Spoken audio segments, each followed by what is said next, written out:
Hi there, and welcome to my tutorial on that wonderful song by John Williams, the love theme from Superman the movie, called Can You Read My Mind? A classic love song that has stood the test of time. Now, the Williams movie score weaves in leaps and bounds abruptly through 6 different key changes, one of which is C, so I've chosen that key for this tutorial. Oh, and by the way, I will not be showing you how to play the song. Rather, I'll be describing the theory of the harmony movements within the composition itself. It all starts on the 1 chord C, so let's give it a listen.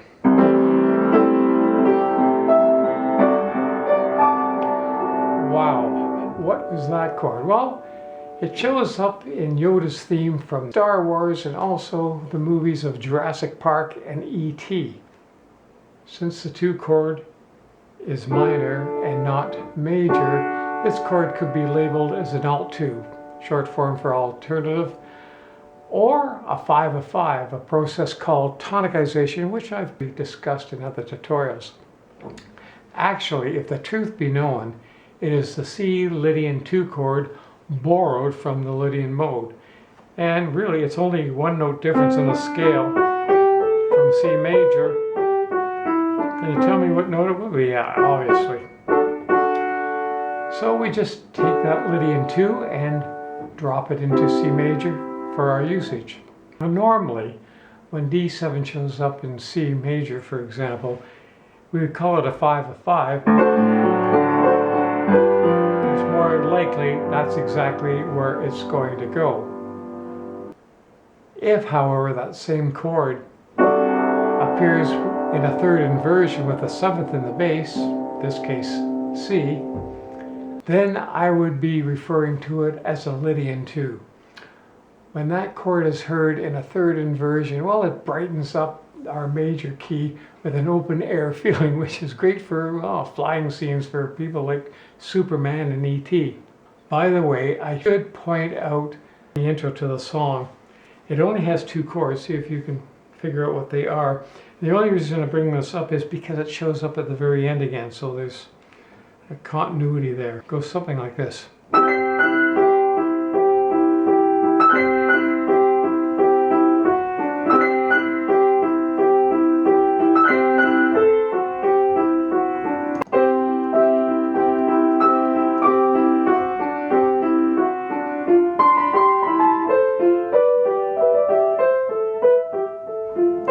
And so on and so forth.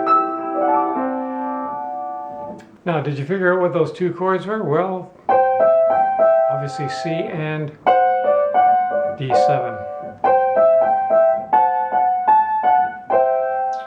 Continuing right along, the composer turns the D7 into D minor, creating a 2 chord subdominant into the 5 chord G7.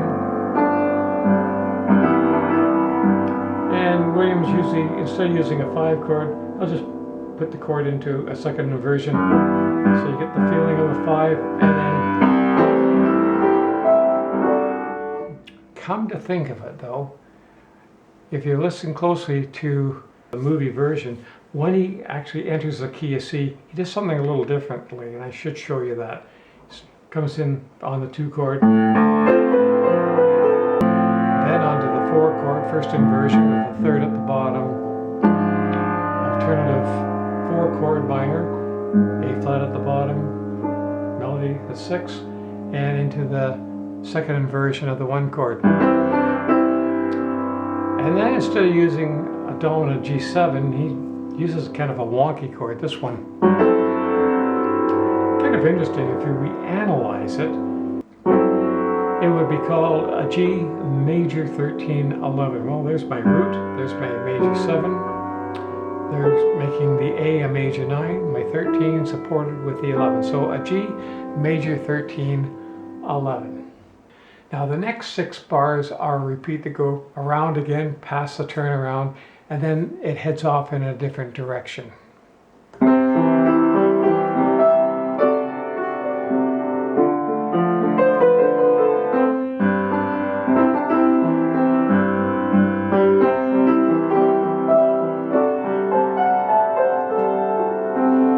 here, he lands on an F minor, which we literally grab from any of the three minor modes and bring it over to major. Then up a whole tone to G7. However, G7 has 4 beats in it, so to kill a little time, Williams decides to use a suspension. 1, 2, drops it onto the major 3rd B, and then falling across the bar line, drops it onto B flat, making the chord minor. At this point, for the next 4 bars, he just goes between G minor 9 and F major 9. So an alternative 5 to the regular 4 chord. That sounds like this.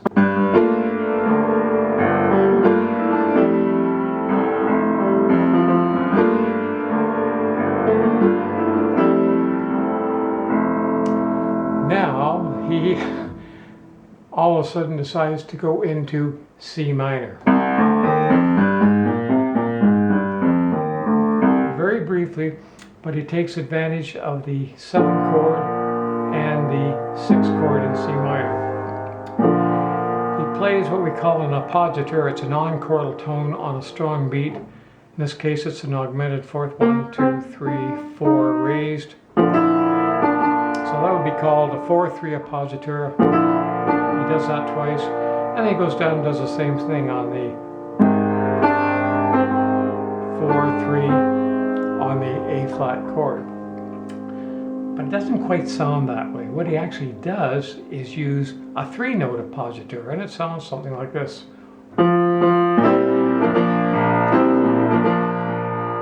That could be called C over B flat. And then he drops it down, B flat over A flat. Could be echoed up here. And then from A flat, the composer leaps a distance of a tritone to D minor, the 2 chord. Well, it's done all the time. Then contrary motion, the bass coming up while the melody is descending down and glides smoothly through D minor. Up to E minor, the 3 chord, 4, and up to the 5 dominant.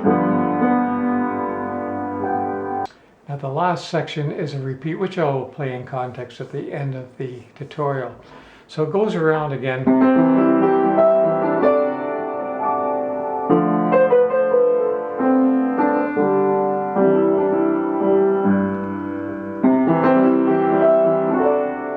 And into the 4 minor.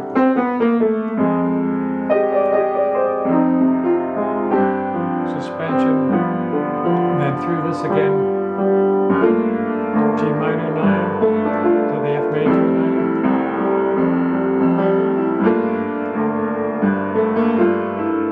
But he does not want to go into that C minor section again, so he turns the 4 chord minor and up to the 5 chord, just reverses it. Now we're set to go into the climax of the song.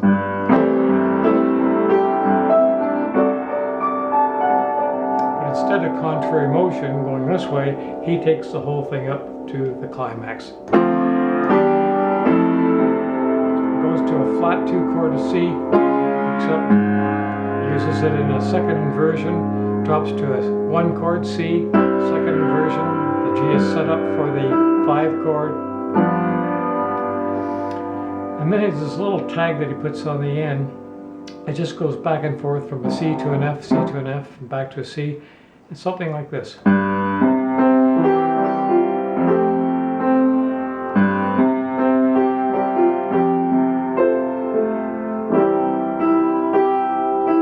now, for whatever reason, he wants to change key, and we go up a major 3rd to E, coming with an alternative 5 chord for B, a half diminished 7, and into E. Now at that point, you could literally walk away and say, geez, I'm finished. Now, John Williams doesn't do that. So I'm going to take you back to that last section in context with all the bells and whistles, and you'll get an idea how the whole thing comes together. So let's give it a listen. By the way, I've got the chords and their numbers up above, so you've got that as a reference. Here we go.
gently does that walk up quietly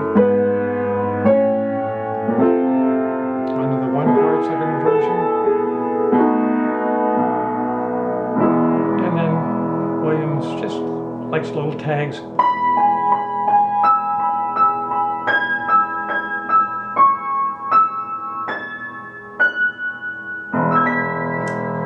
Well, I hope you've enjoyed my wee tutorial today and have gained an insight behind the scenes regarding the writing of this great song. On my YouTube channel, I have posted a piano version of Can You Read My Mind based on the movie score of John Williams. I hope you'll take a peek and enjoy the fun-filled flying journey through 6 key changes. Until next time, I'll try to keep the music and the tutorials coming your way. My best to you all. Until next time, bye for now.